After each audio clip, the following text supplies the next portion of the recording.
欢迎大家到嚟呢個客家網絡學院吼，第二堂讓大家聽下來分享是係咧語音轉文字嘅手機來應用吼。家下有講到嘛？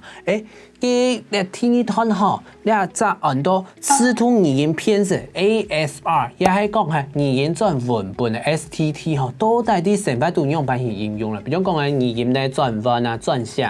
吼，比如講嘅本單係寫中文。用版型變做英文，語音轉寫，逐字稿，搭搭詩嘅歌，嗰種愛講嘅演講家下，愛談到愛講嘅話，就變做一段文字，音檔變文字，咪係嗰個上詩幕，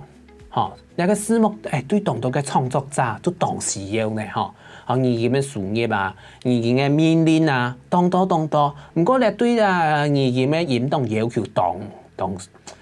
當時橋啦，即係講佢本單嘅假使音檔嘅品質唔好，佢可能就無法度做好。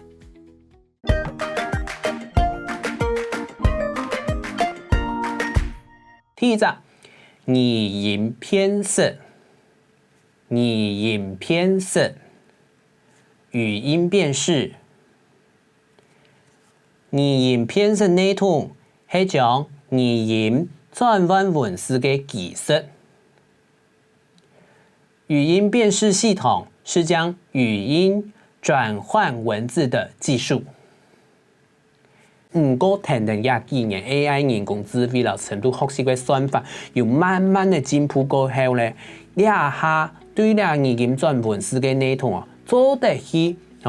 認出，亦講去辨識，來處理較複雜嘅環境，比如講無腔樣口音、無腔樣嘅語言、無腔樣講話嘅風格。全做得，當然你係分析語音，可以轉換變做書面嘅文本啊，就講話用版型變做詩啦，這樣講。故所咧會透過視圖語音識別 ASR 嘛 ，Automatic Speech Recognition 嘛，所以講用版型來去認出佢，比如講第一段去先去，然後認出來。好，第二段佢底部有哪啲特徵，像佢啊上條高大啊，好，因為睇下對按客話係咩上條語言嘛，1、2、3、4、5、6、7，開6腔要7隻上條，4腔要6隻上條。唔講嘅無腔樣嘅就推咗無腔樣嘅詩。再來要做上學嘅模誒，來去編單一隻詩嘅上，還有語言嘅模誒，透過面前後背嘅文章，佢誒來去預測佢兩隻音係講乜嘅詩啊。最尾，然後所有嘅東西結合起來，變成最美嘅文本哈。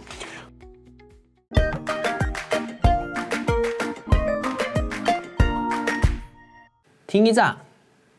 字幕，字幕，